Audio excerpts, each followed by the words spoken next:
This episode is brought to you by freedadcourse.com. You are always one conversation away from changing your life, and the power of hello is something that I subscribe to every single day, and I'm always saying hello to new people everywhere I go.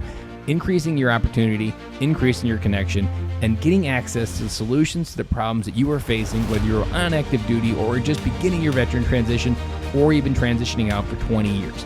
On the other side of hello are the solutions that you're looking for. Again, head on over to freedadcourse.com. Get your 5-episode audio course to create more connection, create more friendships, and get back to living the life that you're trying to design. Like, you're not alone. There's resources. Spend some time and surround yourself with people that you think are better dads than yourself. Not saying that they are better dads than yourself, but surround yourself with people who are good fathers.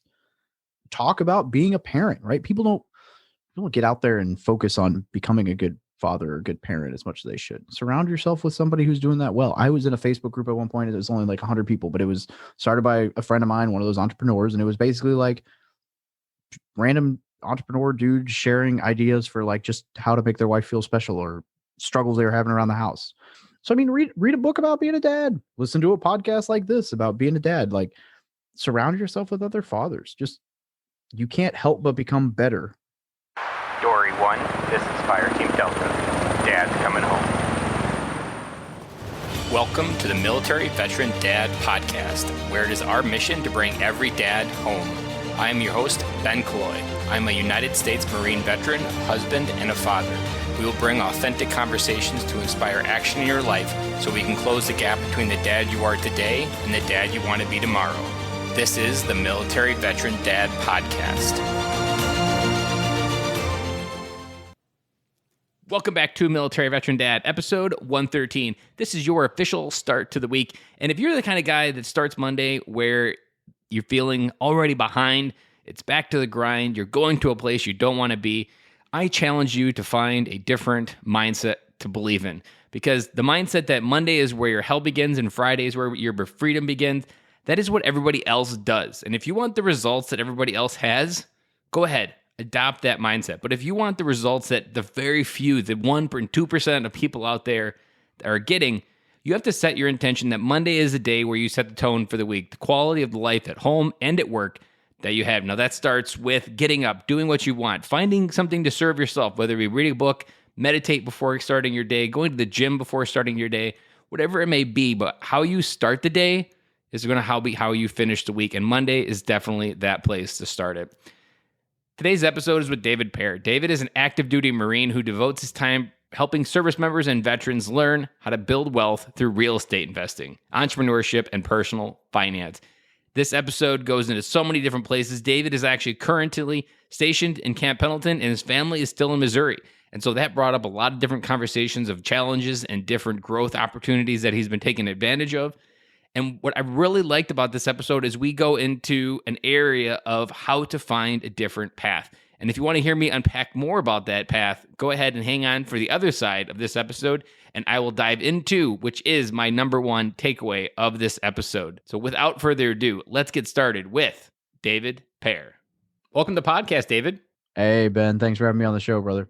I'm excited because we got connected through a common connection, and it's always interesting when the universe brings people in your life. And I had seen your name out there, but I hadn't really seen it in a way that was like, you know what, I got to have that guy in there. But when someone gives you a nudge that says, you got to talk to this person, I always take those because my golden rule is you're always one conversation away from changing your life.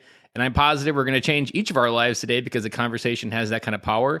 And I know the listeners out there listening to this episode are going to have that same kind of result because one conversation can really open your doors up. So go ahead and tell us a little bit about where you are, who you are, and what you do. Yeah, so I'm still in the Marine Corps for a couple of months. And so I am active duty Marine, been in for 12 and a half years. About 2015, kind of got into real estate, and I bought a house. I lived in one half of a duplex, rented out the other half. I was like, wow, this is really cool. And then I just kind of bought more real estate, and then I started talking about it online, like blogging, YouTube, whatever. And that slowly snowballed into, okay, do I stay in or do I get out? I've effectively replaced my income. It's time to move on, which has been a really rough decision.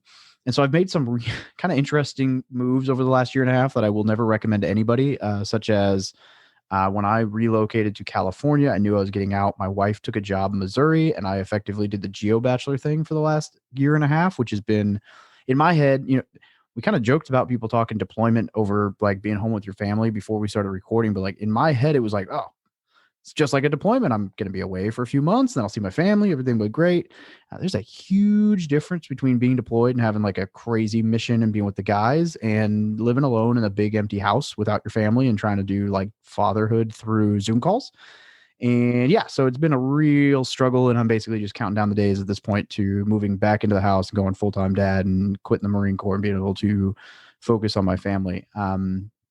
So that's in a nutshell, my really weird situation that I'm in, and kind of what I've created over the last 5 years where I'm at a point now where I'm going to be able to exit the military and take all this full time, but it's not been an easy ride. So that's quite the amazing story, and I'm interested to see where it began. So I always love asking this question because many military veterans focus on the transition out, and they forget the first transition because we were human beings before we became Marines and any other branch of military. So who were you before you joined the Marine Corps, and what was your reason to jump into this big idea of becoming a Marine? That's a fun question. Yeah. So I was this kid. I would have, if you've seen that 70s show, I looked like Hyde, the big afro, like Jewish ringlets, mutton chops, full beard, probably since I was like a sophomore in high school. I looked like a stoner is what I looked like, but I wasn't. In fact, I was quite the opposite. I was like the loser homeschool kid who didn't really have, like, I had a lot of like people I knew, but not like a whole lot of, I had friends, but not like a quirky social life, and just kind of never really fit in. So I like overcompensated for a lot of my insecurities at the time by trying to play up this, awesome, badass, travel the world, and, like, oh, whatever thing, which I guess played into the Marine Corps. Cause when I was talking to all the different recruiters, it was like, that one's the most challenging and I get to be a beast. So I'm going to do the Marine Corps. The main motivators for joining the Marines was didn't want to go to school, had no money for school if I wanted to, and I wanted to leave Arkansas. So was there a better option than joining the Marine Corps when there's a war going on and traveling the world? Maybe, probably, but that was the most fun. So that's where I went. What about getting the identity of the Marine Corps? Was that something that like, you didn't know who you are and where you were going, so you were going to attach yourself? That's something like, yeah, when you're becoming Marine, they tell you where you need to go, so you don't have to worry about that as much. I mean, it was, I definitely ate that wholeheartedly, became Marine. So yeah, I think that was definitely part of it. I don't know that I really had an identity. I mean, I guess my identity was like the weird kid who didn't fit in, but like knew everybody. So I was like the guy who, I went to this big church and I knew everybody in every group and could poke my head into any conversation, but there wasn't like a group of people that there were like 2 or 3 people that I fit in with. But the vast majority of people I knew were like, hey, I know this dude in that group. Let me just poke my head in and say hi and then disappear again. And I don't know that I really ever felt like I fit in, so to speak, because in the homeschool crowd where I guess I would have fit in with everybody, I was a little bit of the, I was the bad kid, the bad influence, because the homeschool kids don't get in any trouble and they're like weirdos. Love them all, but they're not exactly out there doing anything rebellious, and I was quite the rebel for that group. But then you go to like the public school crowd and I'm like Mr. Goody Two Shoes who's not been drunk. So I was like in this weird little like mix of like, I'm too hardcore to hang out with these losers and I'm not cool enough to actually hang out with like the normal school kids. So I just kind of lived my own little goofy life, I guess, until the Marine Corps. And I jumped into rugby trying to prove myself to me. And it sounds a lot like my story. So in high school, I did sports because I thought kept trying to fit in. I was in baseball a couple times. Pretty much my entire life, I kept trying to do baseball. Never was really good at it. I enjoyed it, but never was like good at it. Gave up on baseball sophomore year when I played 2 innings out of that entire year. I sat on bench the entire year after doing all the practices and only played 2 innings. Switched to FFA, tried to fit into FFA. I was good in FFA. I was able to do different things, but when it's more of a popularity contest in FFA, I was not the popular one. So I was the guy that was just kind of figuring out nerdy stuff on the computers and stuff and being able to do that. But I never really felt like I fit in. And looking back, what I've realized what I was doing was I kept trying to fit in, but at the same time, every time you try to fit in, you lose a little bit of who you are, or maybe what you don't even know you're already losing. And it took, 15-year process to get back to like, this is who you are, Ben, and this is how you can be more of that, and this is how people will actually like you more. not because you go out of your way to actually be liked. You go out of your way to be you. And wow, what a crazy idea. People actually like you for just who you are. And that's, I mean, it's so easy to get caught up in the high school dynamics. And for me, joining the Marine Corps was a challenge. It was, I mean, I was a week away from going to the Air Force, and a Marine recruiter at the church picnic was what changed my life. And I went the opposite direction.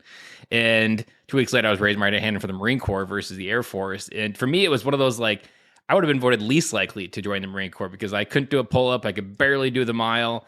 I was worried when I got to boot camp that I could pass that first test they put you through to make sure you can even get into the program once you get there.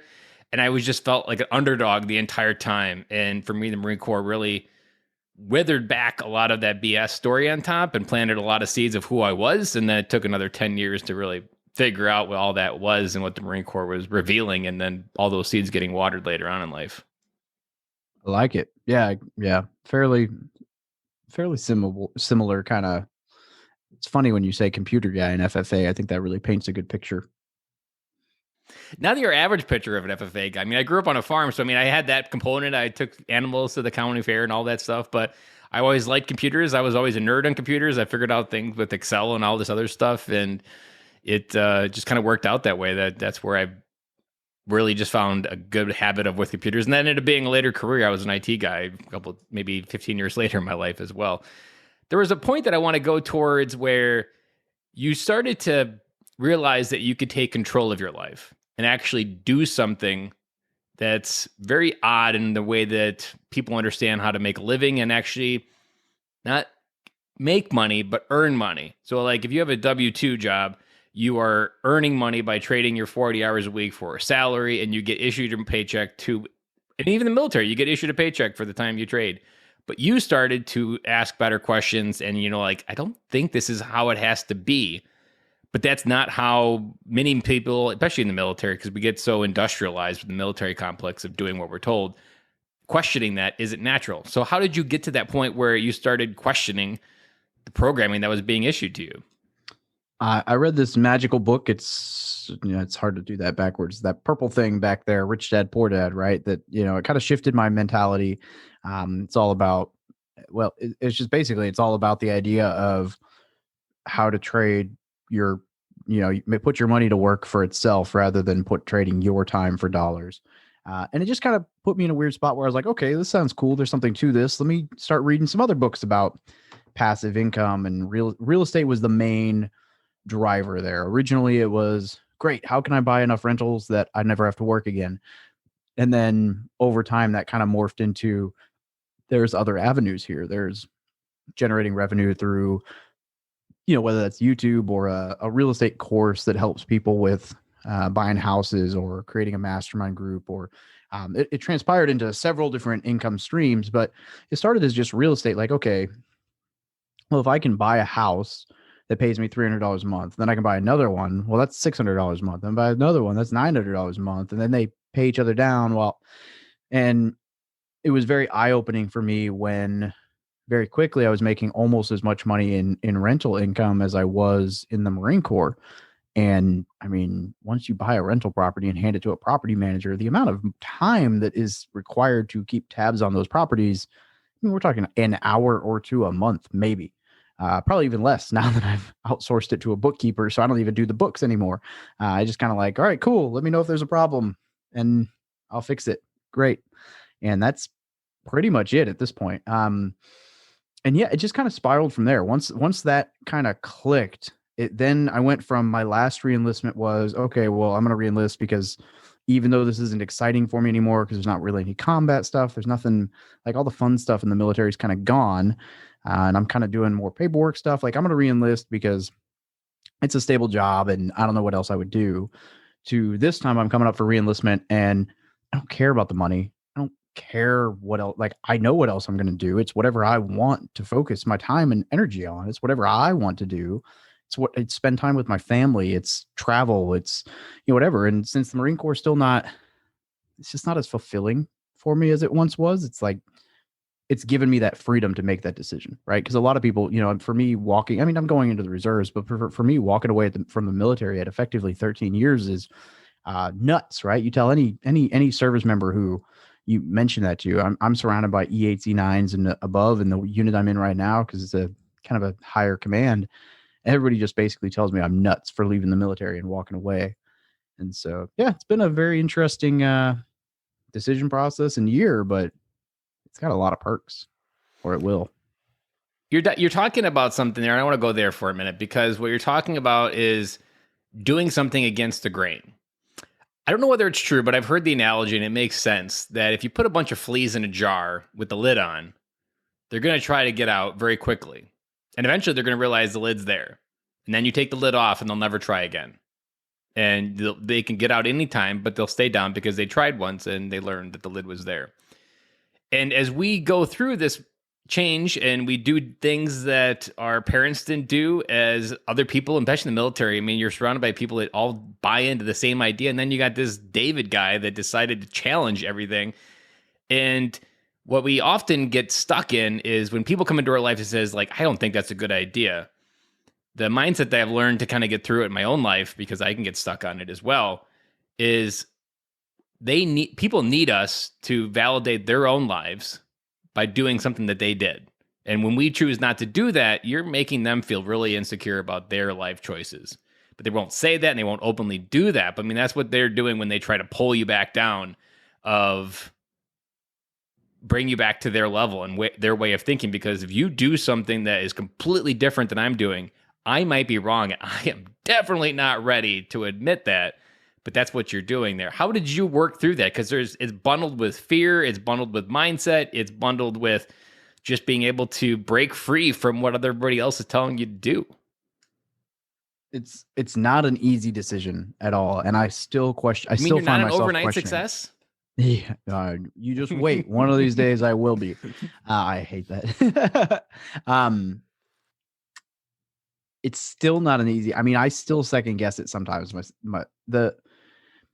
I think the biggest thing for me is that I've been fortunate enough to have some people in my life who were much farther down the real estate or finance or entrepreneur side of life than I was. And so what I've realized is as I talk to the 25-year-old, 30-year-old, 25 or 30-year career Marine who's getting ready to get out of the military, and they're thinking about, they're telling me to stay in, and they're, I ask them what their plan is. And a lot of times they're thinking about getting their next job. Like that's kind of the military thing, right? You do 20 years, 30 years, you get a contract job or a GS job or just another job or what. It's very rare that you run into someone who's like, yeah, I did 30 years. I'm retired, like actually retired. Right. And even more scary is the people who do retire at 20 or 30 years often have a really rough time because, I mean, we're men or women, but men specifically, like, you have to have a purpose in life. You have to have something, or you're going to go nuts, right? Like nobody just sits on their butt. You need something to live for. Yeah, exactly. So they find themselves keyholed into this, like, I got to work again, or that, like, that's the plan. And so as I was talking to all these guys, I'm like, okay, all these guys they're getting out of the military and they're going to go work another job and they're going to do fine. And they're happy. And that's cool.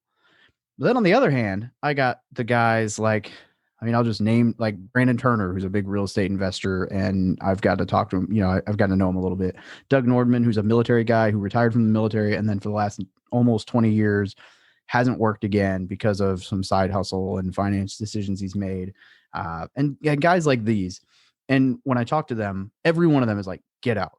They're like, okay, why? Because you've got all of this potential and you're holding yourself back, or because this is a safety net, or because whatever.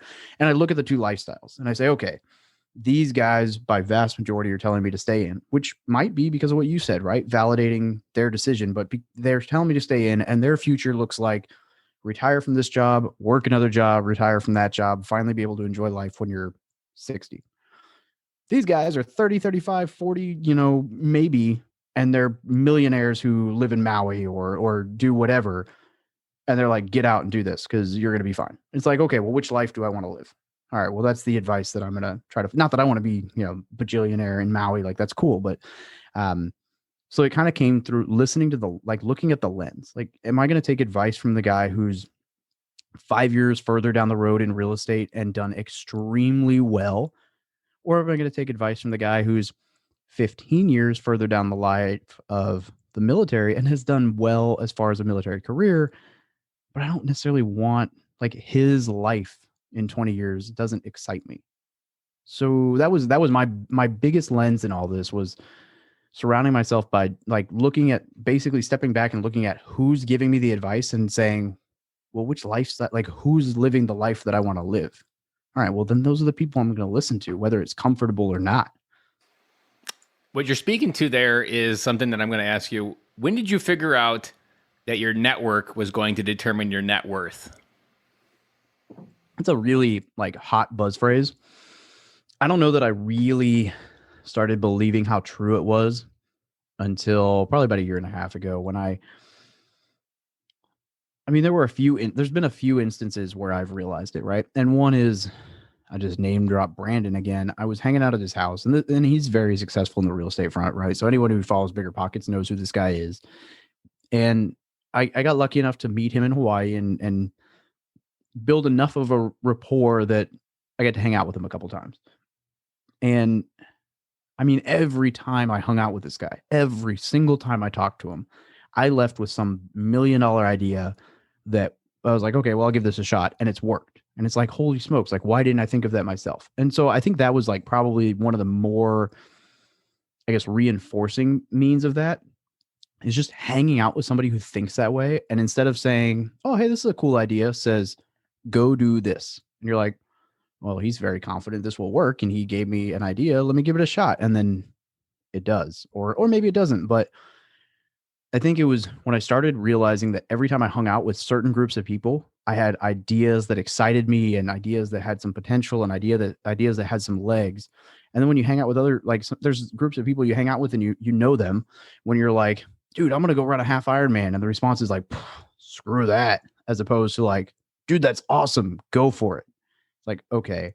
And so I guess the real reinforcement for me was when I started realizing that there were certain groups of people that every time I hung out with them, I either left with a better idea, more motivated about what I was doing, or just felt like I was going in the right path.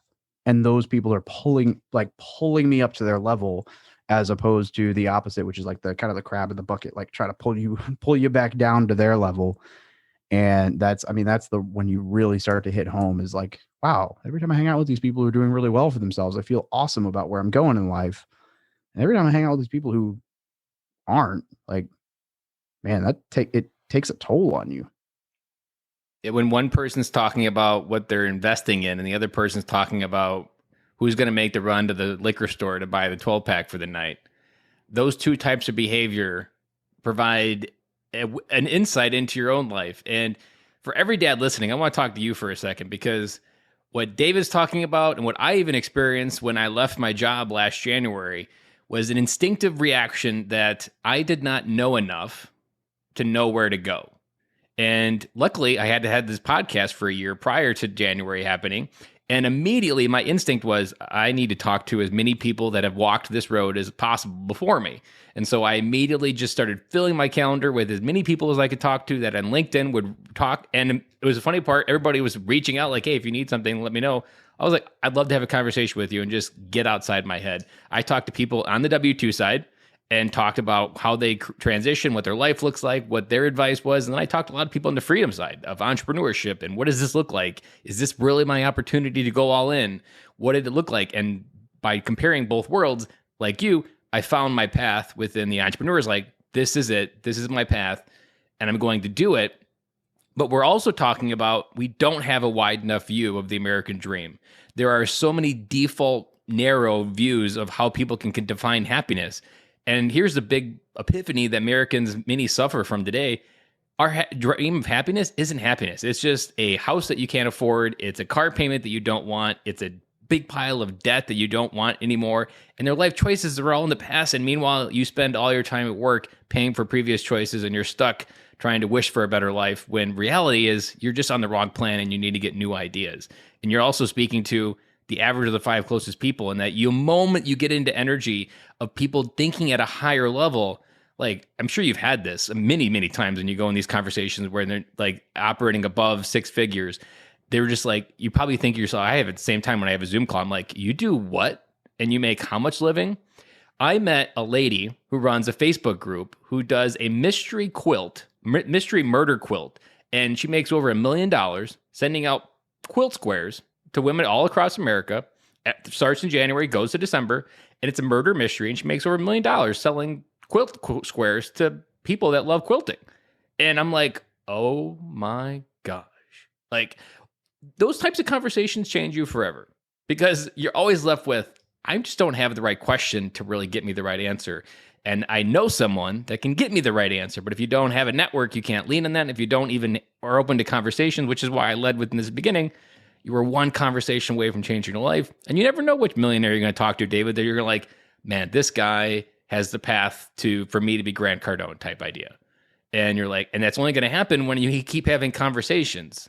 Like, even now you think like, I got a really good idea here, but you're probably never going to be so egocentric that you're like, this is the idea that's going to get me to the end. No, I'm always going to refine the idea with better ideas. And you need conversations to do that. Yeah, I agree completely. And it's even crazy. Like, I grew up, when you hang out with service members, a lot of times it's like, where do you want to eat? Oh, let's go to like Denny's. And don't get me wrong, nothing wrong with Denny's. I love me some pancakes, but you get around like the right people and you go out to like a nice restaurant and maybe you blow $100 on a meal, or maybe somebody in the party buys the whole thing for everybody, or it's just a big tax write-off or whatever. And it's kind of crazy how eye-opening the difference is. Not to tell everyone like go out and blow money on a $200 steak dinner. Obviously, frugality has its place, but like to just get around people where money isn't a worry at all, and they don't care about, like, they don't look at a bill. They just like, it's not a limiting barrier. The conversation's there, and they're just totally set for success, and nobody at the table has to go, I only ordered the water. We not split the check or whatever? There's no credit card roulette. Or if you are playing credit card roulette, you don't have the stress of, God, I hope they don't pull my credit card. Yeah, it's such a different group of people to be around. And it just opens your eyes. You can't help but kind of just gravitate towards like, well, how do I improve? And everybody wants to help. I heard this quote once and I love it. And I'm going to mess it up, but basically the concept is, right, like, nobody who's more successful than you will ever tell you, will ever try to stop you from going after something. They'll just tell you, here's how I would do it, or maybe try this, or have you thought about this, right? It's never the people who are worth $10 million who are saying, ooh, don't go for that. It's always the people who are behind you that don't want, and so you get around those people and they give you all kinds of great ideas and feedback and motivation. They're all doing really well. I mean, it's almost like the idea of you want to get good at weightlifting, so you start going to a gym where everybody in the gym is a Mr. Olympia, right? Like, you can't help but become a better bodybuilder if you're surrounded by people who are professional bodybuilders, as opposed to going to like Planet Fitness. And not that there's anything wrong with Planet Fitness, but you're probably not surrounded by Mr. Olympia there. So, yeah. Many military dads get stuck on, and what we're talking is the opposite of this, is we walk on the other side of transition and we forget the core programming of the military is you were never designed to win the war alone. You were designed to win it with the best group of ideas, and you were masterminding the ideas of how to conquer this mountain. Not one general comes up with the idea. It's a group minded, it's group think. But we're never actually conditioned that this is actually the blueprint to take on the other side. Like, it's an oxymoron and a dichotomy of the military that they don't do any good job, or that I'm aware of, to experiment and say, this is how we do it in the military. And this is also, by the way, the blueprint to millions on the other side, that you join masterminds for groupthink to take your idea and 10x it. And all of those things are how you grow on the other side. But most people transition out and we just get this idea of, yeah, this is how it's supposed to be, and I'm supposed to do it alone, and I can't tell someone that I'm having a bad day. Yeah, heaven forbid. Nobody cares. It's so messed up, but it's so true. I love that about the military, though. So let's transition on the other side, because let's paint a really wide view of what's possible in your life and what could be possible in someone else's. So let's time travel. It's 2 years from now, because you're getting out in a year and a half, right? No, I will be out officially by October, but hopefully on an internship in 3 months. Okay, so let's go 2 years, just to give you some time to get the aircraft up in the air and get some altitude to your freedom. What does your life look like 2 years from now, knowing the path that you're on and the road to freedom that you've created for yourself? What are some of the things that you're doing? Well, I mean, obviously on like the business side, I'm going to be speaking. We're going to host a veterans real estate investing conference. We actually hosted our first one last year, so we'll host one in person. Hopefully, 2 years from now, we'll be allowed to do things in person knock again. on wood. Yeah, knock on. I got my vaccine, so I better be able to go out in public, because that thing got me sick. So it was not worth it if I don't get to go out in public. Anyway. So hopefully in-person event, doing some speaking. I've got a book out on helping service members and veterans get in, like just learn basic finances and how to set up their TSP and basic financial stuff that I wish I'd known when I first joined the military, as well as some personal development stuff. And then I'm basically able to design my life around what I want to do. So I'm going to be able to go to my kids' games and coach baseball and play rugby again if I want to play rugby. And we have 10 acres back in Missouri, so be able to roll around on the four-wheeler and play in the snow. Like today, there was a video of my kids in the snow on a four-wheeler, and I'm just sitting at work like, wow, yeah, this is not the life I want. So you want a four-wheeler. The movie I can't help but think of is Richie Rich, when he takes his friends around the huge complex on the four-wheelers. I'm gonna have to go. Oh yeah. No, not quite that big, but yeah. No roller coaster. No roller coaster. No Mount. I think is that the Mount Rushmore movie too. Is that the one? Yeah, where the family has their own portrait on the mountain. Yeah, that's where the family vault is. Oh yeah, not quite, but but it's gonna be good, right? And I'll be able to take weekends off. And obviously, I'm kind of a workaholic type, so I'm sure I'll do some stuff on weekends periodically or meetups, but. And I'll be able to take 2 weeks and go to Europe, or take 2 weeks and go to Japan, or go on a cruise, or what kind of things are you hoping to teach your kids in those 2 years or 2 years from now that maybe you haven't been able to now because of the constraints of the military? I mean, for one, culture, right? Just traveling. I mean, it's one thing to learn. I learned more about culture when I went to Mexico on a mission trip in high school than I did, about from I learned more from that than I did from 2 years of Spanish, right? Because you go to Mexico and you actually have to speak a little bit of Spanish. You learn the culture a little bit. You're like, wow, this is awesome. So my hope is to be able to, for one, travel, right, and take them through different cultures, whether that's Europe. I'd love to go back to Japan. A lot of those things. Why do you think that's important? Most of the people listening to your podcast have probably done some travel. In the military, whether that's just traveling to different states, or traveling out of country, or even deploying. And so I think anyone can relate to the fact that, like for me, going to Afghanistan, right, that completely changes your worldview to see how these people live and how happy they are, and to see those kinds of cultural experiences. And I don't necessarily plan on taking my kids to visit, Sangin or Marja, Afghanistan, and for fun, but I think going to other countries and realizing, A, how good we have a lot of things in life, which is humbling, but B, just how other people live, and just genuinely learning about other cultures that for me has been very powerful. When I go to another culture, I try to absorb, I go to Japan, I try to learn a little bit of Japanese and travel and not stay on base. I did the same. And essentially all of my duty stations, even if they're in the States, and you learn just a lot about people and cultures by getting out there and getting outside of your bubble. So I think that's a very powerful thing. And then just trying to help them understand, from my point of view, education is important for sure, but not just education as far as straight A's and going to school. Education as far as how to source answers to questions you have, or how to find solutions to problems, or how to think outside of the box, how to problem solve, and so I really hope to be able to help them both understand basics of finances, but understand how to find a solution for a problem, or create a product where there's a need, or start thinking outside the box in ways that will benefit them and allow them to kind of control their future more than the age old, like go to school and get a job, which is good advice in a lot of cases. But, I grew up kind of ironically, right? Like fail an English class, and I basically getting lectured like, when you grow up, you're going to have to learn how to write like this, or this, and this. And it's like 15 years later, I'm publishing a book and I hired an editor because I don't need to know any of that. And so try to get people to understand. I just finished reading a book called Who Not How by Dan Sullivan, he runs Strategic Coach, like high level coaching stuff.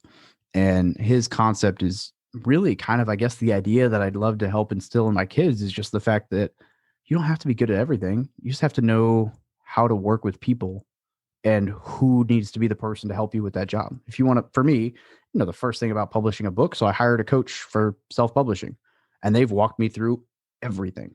Without them, I would probably still be stuck trying to figure out how to format a header on a book. How to write the foreword. Yeah.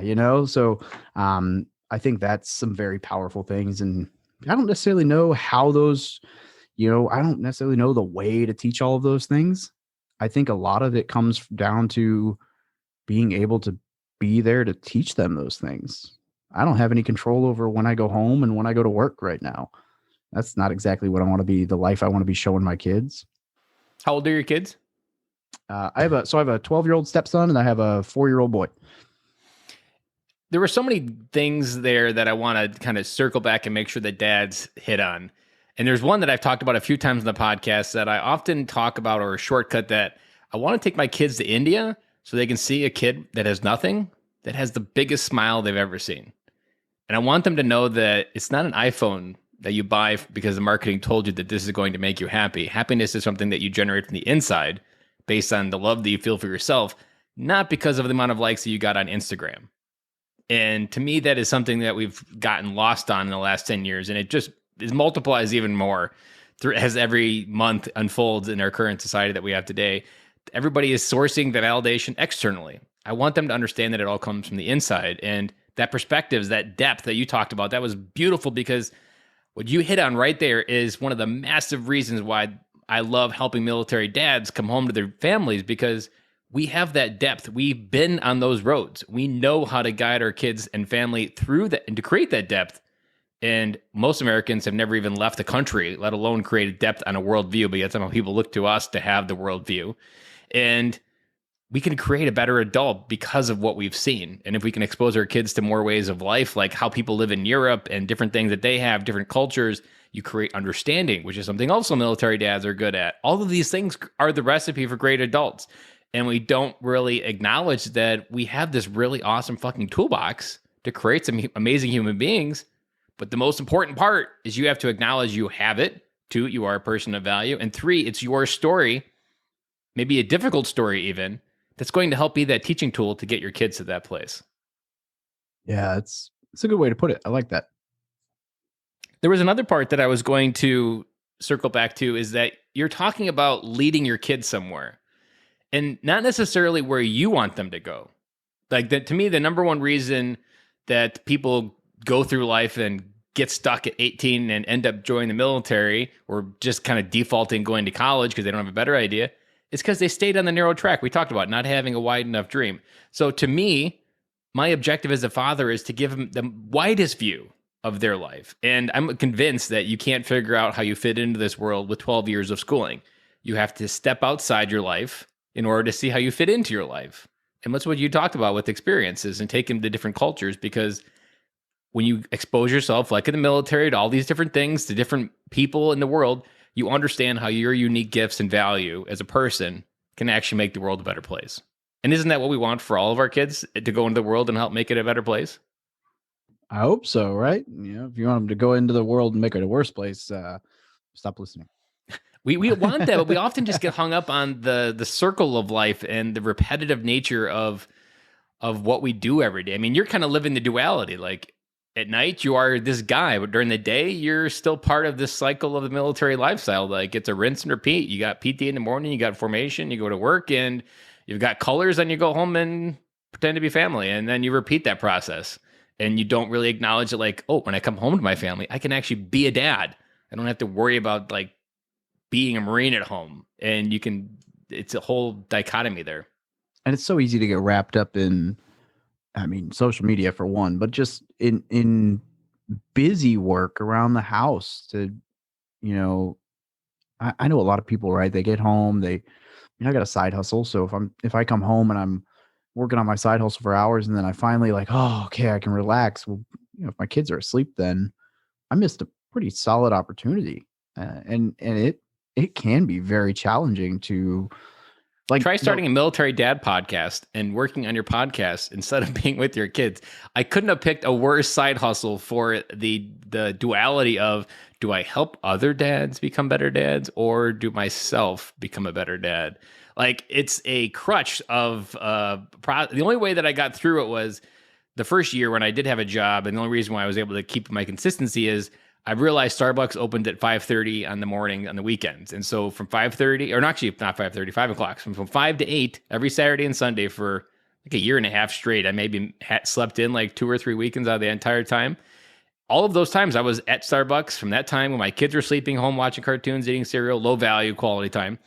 I was working on my podcast, and then I would come home and be dead. Like, I knew very early on I wasn't going to create a business. And same in your case, you kind of got this perfect storm where you can kind of build this thing with your family way, and it's not that duality like I had.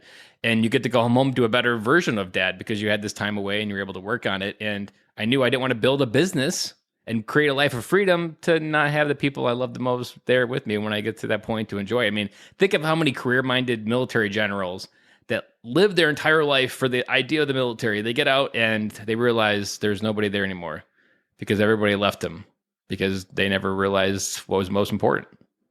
Yeah. Yeah. And as much as the whole geo-bachelor, like being away from family thing is miserable, I don't know if there could have been a better decision logically as far as building a business, because when the year before we moved here, I was trying to do both, right? So I was waking up at 4 a.m, working on the podcast, going to work, coming home, and then maybe I'd play for an hour and then go work on stuff upstairs, or weekends working on stuff while the kids, and I was missing out on time with them.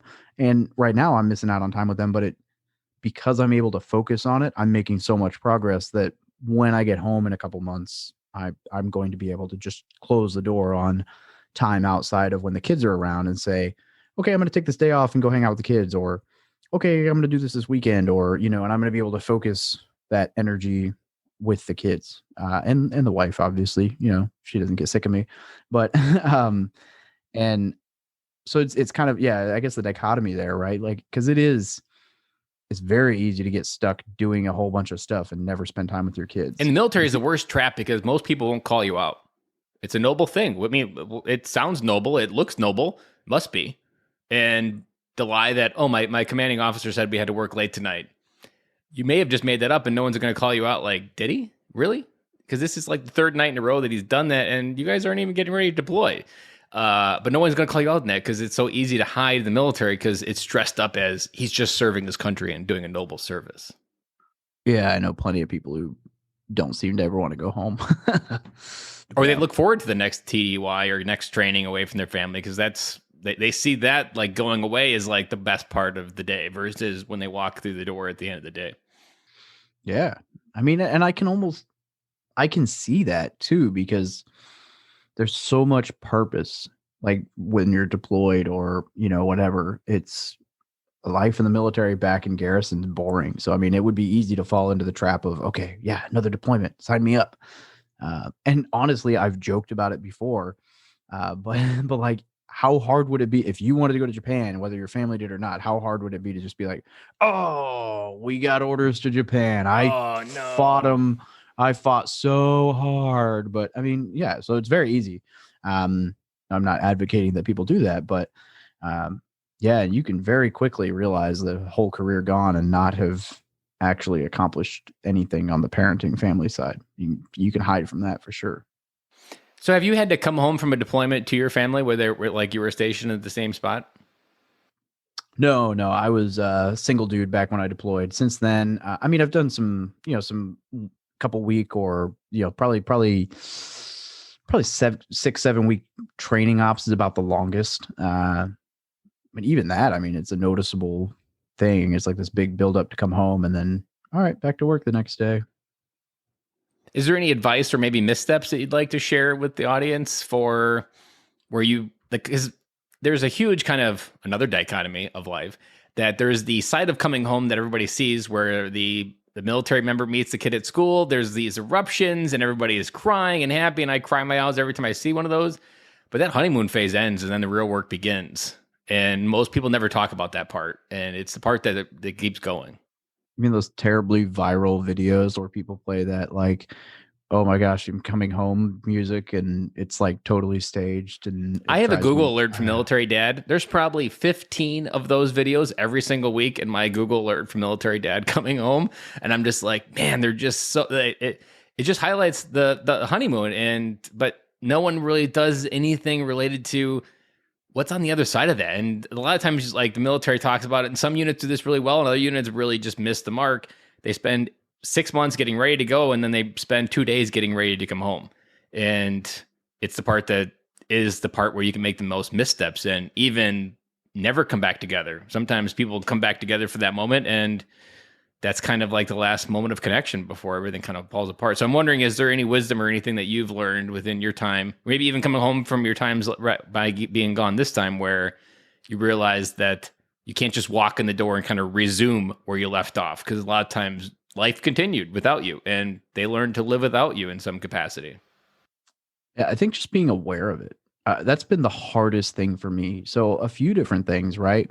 One is I'm not part of the routine anymore. So I have to realize that the way I do things is not the way that they're doing things around the house. And so there have been times where I'm like trying to help with stuff and I'm essentially doing it the wrong way and getting like, like, what are you doing? And it's like, that's just very just detrimental to me because I'm like, okay, trying to help is what I'm doing. I'm just clearly not doing it the right way. I'm sorry. Like, let me just sit out of the way. You don't need me around. Like that idea of not being needed at home, like it's a double-edged sword because when you want a woman in a family who's independent and doesn't need you around, they can survive without you.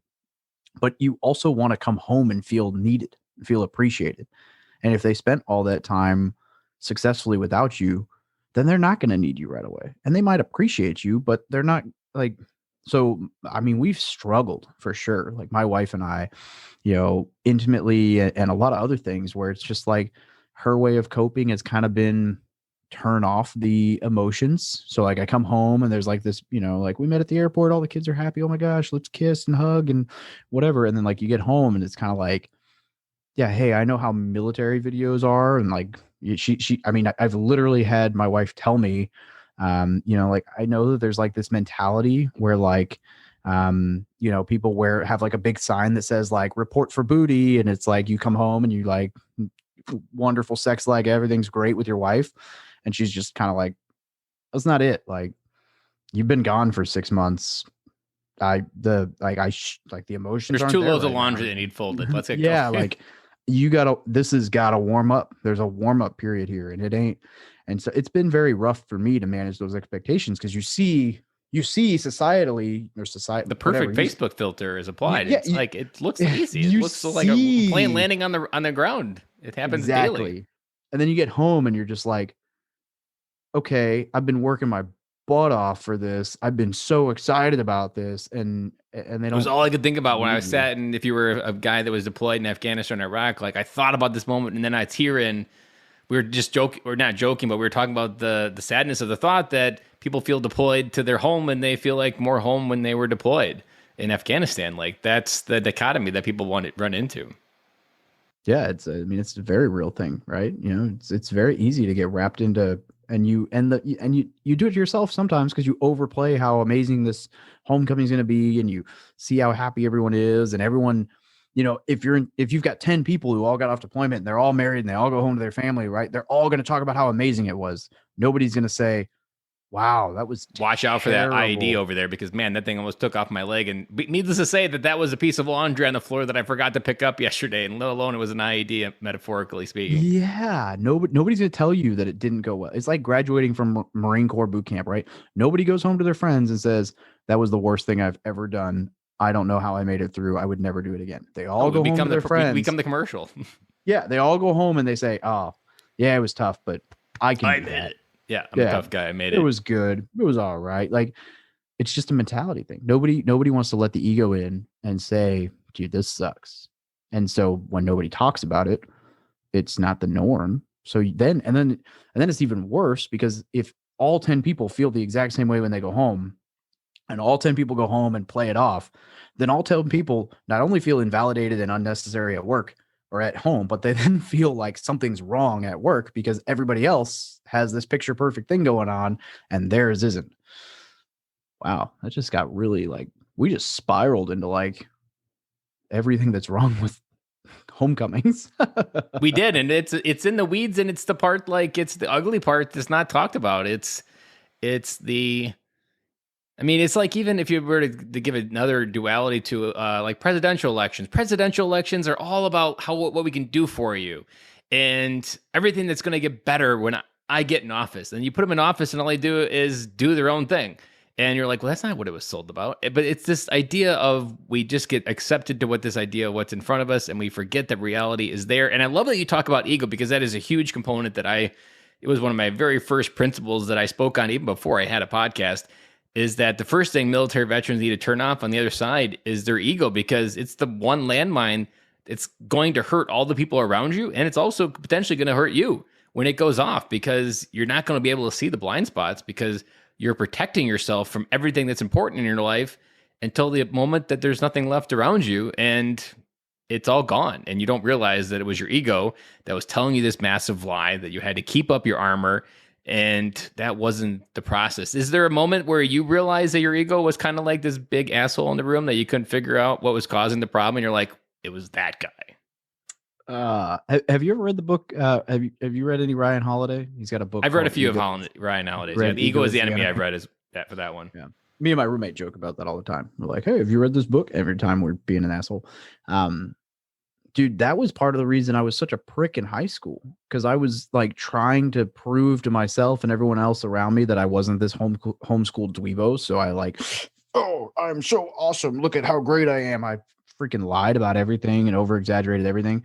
I mean, the Marine Corps beat a lot of that out of me, but I've struggled with an ego for a long time. I mean, to the point where I've probably struggled with ego so much that now one of my bigger issues is like the imposter syndrome, where I'm like suppressing my own abilities in almost like a self-detrimental, like, no, you can't do that. You're not good enough. Like, it's almost like I suppress my ego so much that now I have a problem letting myself fly, if that makes sense. Like, I hold myself back. Anyway, needless to say, I think it's just a different side of the ego that I've talked to a couple times, where your ego is a thermostat as well, that it wants to keep the room the same temperature. And so anything you do to rise above the temperature, it has a tendency to pull you back down. Because I often, my ego shows up as, people like you don't do things like that. And that's not what people like you do. And you should go back to being what people like you do. And needless to say, I want to be like the person that does those people. I want to be on stage. I want to be those types doing those cool things. And so you have to recognize that the one person that's going to keep you normal the most, the fastest, and the cheapest is yourself, with those ideas that people like you don't do things like that. And even join the Marine Corps, probably had the same thought, even I didn't know it, that people like you don't join the Marine Corps. People like you go in the Air Force, where it's the easier road, and you've never done a hard thing in your life. Why would you do it now? And it was kind of like my dare to be great moment of giving myself the finger, like, okay, let's see what happens. Yeah. And ego's a mean beast. And ego's a mean beast mainly, I think, because you don't recognize that you have an ego in the times when you have an ego. And if you do, like, nobody wants to stop and say, oh yeah, I'm not that good. Or, oh yeah, I need to chill out. This is too much. Like, it usually feels pretty good when the ego is doing its thing. And it's interesting because most of, like, early, my definition of ego was basically just a guy that was self-centered. Like, the people that just, like, drank way too much of their own Kool-Aid. And that was like my I'm like, when I think of egotistical, I was like, there's no way I'm egotistical. I don't have any of those tendencies. I rarely think of myself, but anything, I was a people pleaser. Like, I never thought of myself. But as I've refined the definition, you probably have seen this more, that part of like a healthy relationship with yourself is when you become selfless. Like, you actually start doing things because you deserve to be happy. And you do those things for yourself, not for the pursuit of others. And you're okay talking about it because I like who I am and I'm not going to hide who I am. But the people that I was early on was thinking about was people that desire to be liked and loved from external sources, because on the inside, they're still probably like a 12-year-old boy that hasn't grown up yet. Yeah. Yeah, no, there's definitely a piece of that making decisions based on what will make you happy is ironically a lot harder than you would think. But yeah, it's a good point. And I've been doing some training for scream-free parenting, and a huge component of this training is parenting is actually a journey of growing up yourself. And in order to become a better parent, you actually have to grow yourself first. And by providing a calmer version of you, you actually provide a calmer version of your family that they can model and they can learn from. And it's not our objective to raise kids, it's our objective to raise adults. And if you want to raise adults, it's an idea that I might murder this, but I'm going to try to get it out. Like, his main principle of this teaching is we have a responsibility for our kids, but not to our kids. We're not responsible to, I did that backwards. We're not responsible for their actions. We're responsible to make sure they have the best idea of those actions. And all of that comes from growing up yourself. And the best way to grow up is to admit, I might not have all the answers, and I might be the guy holding myself back. Or another way that shows up in parenting that I just learned today because I did some training on it is when you lose control in a moment with your kids, you're actually like frustrated that like you're taking it on them. Like, how dare you frustrate me and take away my calm right now? And then you have to be like, they're not that powerful. Why would I acknowledge that a 6-year-old could make my day bad? Like, they're not that powerful to do that. I gave them that remote control, and a screaming is just a reaction to the calmness we don't feel inside. And now we went into a different area entirely, but it's all connected to the same idea of we have to start with ourselves and coming home from our kids, coming home to our marriage. I mean, if you think about coming home to your marriage and your kids, the first connection you have to realize is you're the biggest landmine for making it successful. And if we go back to that story of where we were talking about like the real work begins after those home videos, you actually have to catch back up and figure out what life was like when you were gone. Like, a component of you coming home for the final time, there's a lot of stories. And if your kids were older, there'd be probably more of it to go on. Like, I've envisioned it for like a teenager, like, and dad's deployed, maybe a son who really struggled with a breakup and you weren't there. And he's pissed. He's fucking pissed that you weren't there to help him through that. You're never going to know it because he's probably just going to resent and take it out and take shots across the bow to really show how pissed he is without actually telling you why he's pissed. It's up to us when coming home to catch up and figure out what did we miss. And by catching up and figuring out what we missed, we can then kind of go forward together. And you can't just enter it and keep going forward. You actually have to go back and become like a detective, what life was like when dad was gone. And that also allows you to reveal a little bit of yourself. It allows you to let go that you don't have all the answers. All of that stuff starts to happen almost naturally. But again, it's all that ego. If you go in there, like, I'm going to take command and control of this situation. And I was like, that's not going to happen. Yeah. It's almost so, I mean, man, a lot of good points in there. One, I would circle back to the fact that that's the whole ego thing is part of the reason I try to surround myself with those successful people, right? Because your friends in the Marine Corps might call you out jokingly, but those successful people are going to have no problem saying like, dude, your ego's in the way one way or another. Like, they will have no problem calling you out on your crap, which has been huge for me. I try to surround myself with people who have no problem telling me when my shit stinks. That happens when people make more money than you because they're less connected to what you do and what you are, and they're more connected to just being a good friend. And good friends tell you the truth. Yeah, absolutely. And I mean, it almost, I mean, I mentioned it, right? Going home and like not being a part of the routine.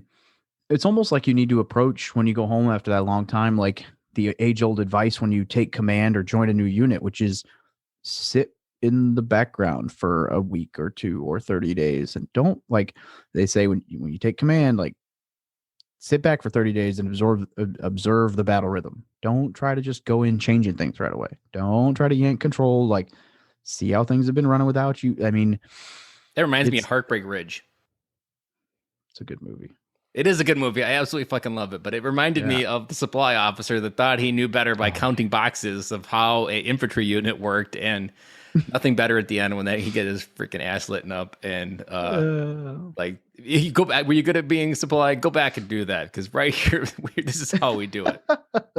That's probably what says. You could probably even paint that moment to be like when your wife comes in, you're like, "Were you good at being a Marine?" Yeah. Go back and fucking do it, because over here, this isn't how we do it. I mean, it's funny. Those are real conversations, though, right? Like, there are spouses who would probably prefer that their guy deploy again.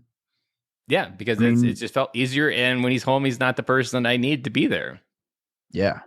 Yeah, for so many reasons. And you talked about it as well earlier on. I forgot to write it down to come back to, but you talked about going in and just doing what you thought was needed, like going in and just observing. And this exact same thing. Imagine a commanding officer going in and you're like, man, these guys, this is a clusterfuck over here. I know I can make it better. And you just start doing it. Meanwhile, they're like, who the fuck is this guy? Like, he's just called us, this is a clusterfuck over here. And what's going on? That's the same thing that happens at home. Like, if you come in every day from work, you walk in and you just start picking up where you think she needs help, it's no different than when your CEO walks in for the first day and starts doing what he thinks is right. And the power question that I've learned to ask in this moment, and it worked really well when I had a job, I would walk in, my wife would be already making dinner, and I would ask, where can I best help? I mean, imagine if a commanding officer walked in the door on the first day, like, where can I help right now? Because I'd like to just observe, but where do you think I could help right now? And just follow their lead. And like, that is the better way to not jump in and take control, but to observe and support the people already on the ground. Yeah, I like that. A lot of good military analogies in that one. I feel like we had a lot of good military themes. I mean, and we are both Marines. we are both Marines, and I don't get to talk with another Marine as well, or as much as I desire, and especially as a stay-at-home dad. It's these conversations are real treats because I get to connect with memories. I get to connect with just an older version of myself that life was a lot simpler. And so anytime I can time travel back and just feel connected, it just feels easier and more exciting as well too. Well, good deal. Glad I can help. So as we wrap up this interview, because this interview, it was just like we started in the beginning, I am 200% positive that there was something in this interview that this conversation is going to change how a dad out there listening sees his life forever, whether it be the American dream and getting to talk to more people and challenging what you accept as your truth, which is your ego telling you that this is how normal looks, whether it be talking about coming home. Where do you feel your best piece of advice would land with a dad? So what is your best piece of advice from the history of you being a dad, Marine, everything that you know about being a military dad? What's a piece of advice that you want every dad to know out there that they make sure they get out of this interview? Man, it'd probably be very similar to everything else I tell people with real estate or whatever, is like, you're not alone. There's resources. Spend some time and surround yourself with people that you think are better dads than yourself. Not saying that they are better dads than yourself, but surround yourself with people who are good fathers. Talk about being a parent, right? People don't get out there and focus on becoming a good father or a good parent as much as they should. Surround yourself with somebody who's doing that well. I was in a Facebook group at one point. It was only like 100 people, but it was started by a friend of mine, one of those entrepreneurs. And it was basically like random entrepreneur dudes sharing ideas for like just how to make their wife feel special or struggles they were having around the house. And although that Facebook group didn't last as long as I probably would have liked, I got some really good feedback out of it and some good ideas and, some good stuff. And so, I mean, read a book about being a dad, listen to a podcast like this about being a dad, like surround yourself with other fathers. Just, if you want new ideas, you got to find better ideas and conversations. That's why I love podcasting. I mean, the crutch that I fell into is I was accumulating knowledge, but not accumulating action. And that led into like analysis paralysis of just like indecision because like I don't even know which way to go anymore because I've accumulated so much knowledge, I haven't done anything with it. And that created like, I don't even know what to do anymore of what the next step was. And I got lost in that. So it's important I combine the idea of learning, but I mean, I've seen it in Facebook groups that I'm connected to with dads as well. They'll open up, they'll get all of these comments, like 100 comments of I've literally just walked this. I just got out of this room a week ago. I know you just entered it, but this is where the door is. They'll tell them exactly what it is. And a lot of those dads don't do it. And so knowledge is one thing. The only way the fog will lift that you feel in your life right now, if you're listening to this and you're in a pit and you just walked into the room of what am I doing here? That fog that you feel is only going to lift when you start moving. Like, there is a weird psychological effect that I felt where in that moment where I didn't know where to step, like it was just like I couldn't see my hand in front of my face. It was so thick. But the moment I started taking a step, like the fog started to clear almost instantly. I started to get clarity, and it was like movement will create clarity. And the same thing with knowledge. And you probably didn't know what you were doing when you started doing the real estate stuff, but movement and more movement created more clarity, and you started getting more ideas and more conversations, and it kept getting clearer and clearer.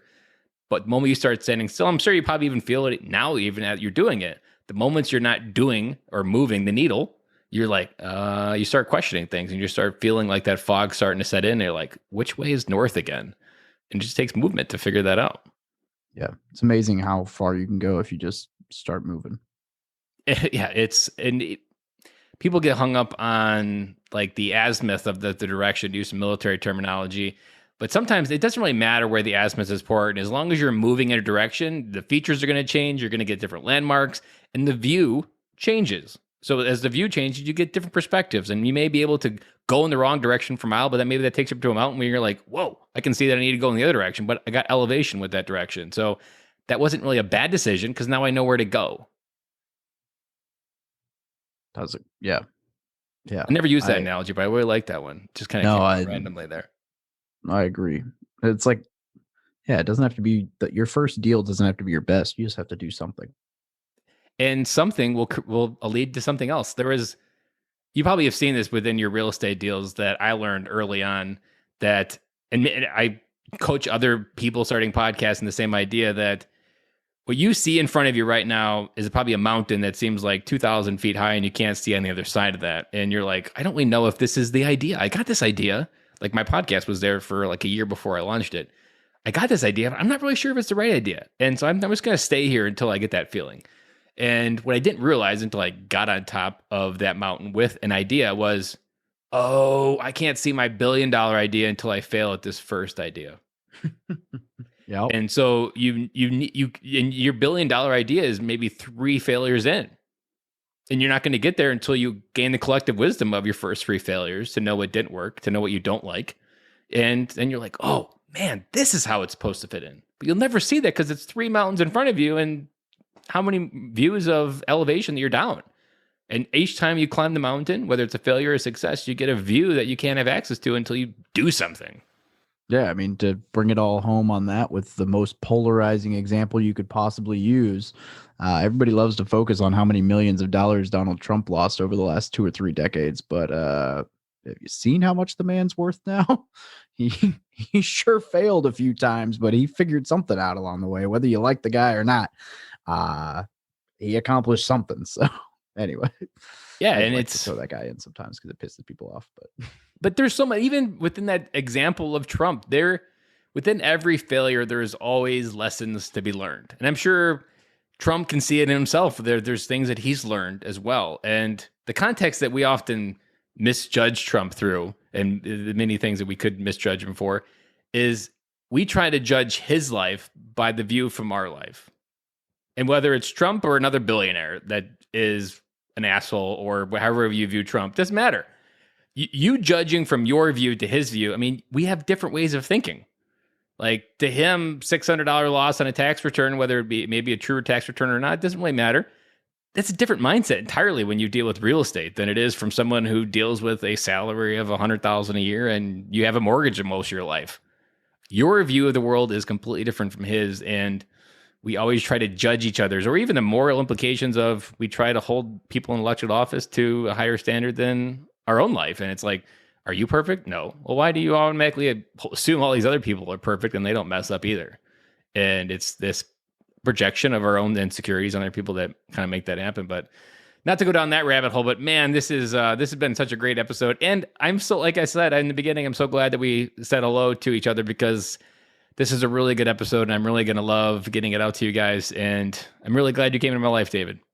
I appreciate it, Ben. This has been a lot of fun for me, and just some good things to think about as I prepare for this. Like, this couldn't have come at a better time because I'm preparing to go back into all of this full time. And so forcing myself to kind of vocalize some of this and think about some stuff with like the homecoming dichotomy it's going to be good. And you've got a good time to kind of prepare it and think about it and stick the landing when it happens, because it's not a surprise. It's kind of like a military transition that I often been given this new advice that you should start preparing for transition the moment you start boot camp. And every day you're in boot camp, from the moment you get out, you should be preparing for the day it's ending, because you never know when it's going to end. You might not even make it through boot camp. And you're going to have to figure that out, whether like a discharge or whether a medical discharge, or maybe the military just says they don't need you. And same thing in your case, like you've got a runway, you've got a plan. There's no reason why you shouldn't have some highly likely success of sticking that landing. Same thing with transition. If you were planning for it from the very beginning, you already know where you need to go. And kind of like you started planning early on and you created a better place on the other side. And you know exactly where you're going. It's crystal clear. That's not how people think out there. Where can people get connected with you, David, to understand more about Military Millionaire and what you do and how they can potentially understand how to see the world in the same way you do? Probably the easiest place to reach out would either be to go to my Instagram, From Military to Millionaire, or to join the Facebook group, Military Millionaire Facebook group. All right, and I'll put both of those links down in the show notes of this show at militaryveterandad.com. David, awesome talking to you today. Like I said, I am really proud to call you a friend now, and I know this friendship is just beginning, and I'm excited to see what's going to bring to it in the future. Absolutely, Ben. Thank you very much for having me on the show, and we have to stay in touch. Thank you for listening to today's episode. I know that you had a choice out there when you decided to listen to this episode, and I appreciate you, the listener. Whether this was your first time listening to Military Veteran Dad or you are a long-time listener, know that you are appreciated, and I know that you are out there enjoying these episodes, because I get emails from you guys all the time letting me know how much you guys love the content. If you want to drop me an idea of what's going on in Military Veteran Dad or how these episodes have impacted you, go ahead, drop me an email, ben@militaryveterandad.com. Now on to my number one takeaway for this episode. This episode really talked to me in a way that I also had been doing, but I didn't really fully understand the impact. And that is getting that wide view of really where you want to go. I can't overestimate how many times military veterans get stuck in this idea that there's only one way for us to transition. And what this episode with David really highlighted is there is always more than one way to transition. And if this episode really resonated with you on that topic, I challenge you to start talking to more people, because how you talk to people, who you talk to, the language you use when you talk to them, what your questions you're asking them, all of those things are going to shape what you truly see possible. And I really do believe transitioning starts on day one of boot camp. You want to understand how this is shaping you. What becomes possible now because you've done this exercise of joining the military. So many veterans wait till the 6-month mark. I know I did. I didn't worry about transitioning till 6 months out. To me, it wasn't even on my radar. I just sat in Okinawa waiting my time out. This conversation right here with David would have changed my life 15 years ago. And it would have allowed me to find myself in a way that allowed me to step into my voice, step into what I really felt like I was meant for. And I would have been a whole lot farther than I am today. And I want to leave you with something that was just some wisdom was dropped to me the other day, that oftentimes, and this is often repeated in the military because military is a process-orientated culture, and it is trust the process.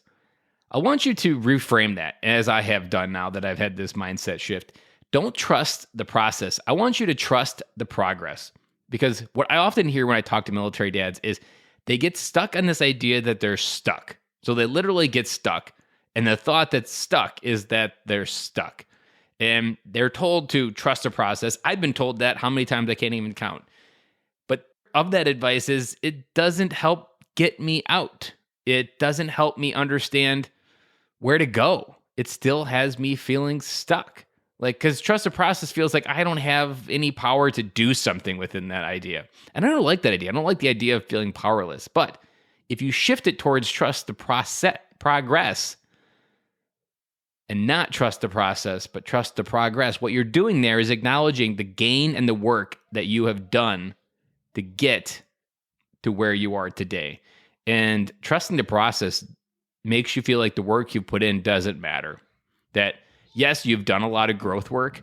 Yes, you've come a long way, but you still just got to trust the process that you're not there yet. And I fucking hate that idea. So next time you hear that advice, reframe it. Or even if you're telling yourself that moment, trust the progress allows you to acknowledge the gain and acknowledge that what you're doing is growing, and that counts for something. And as long as you're growing up, maturing as an adult, that is the process, but it doesn't come with this idea of trust the process. No, trust the progress that you've made in your life, moving it forward, the gains you've made, and that will help you understand what road you're on. And like I said, find as many people to talk to in your transition process, whether you're on the other side of transition. I am a firm believer that you are always one conversation away from changing your life. You're going to miss 100% of those shots you don't take. And to correlate that advice as well, that if you don't feel like you have enough opportunity in your life, you're not talking to enough people.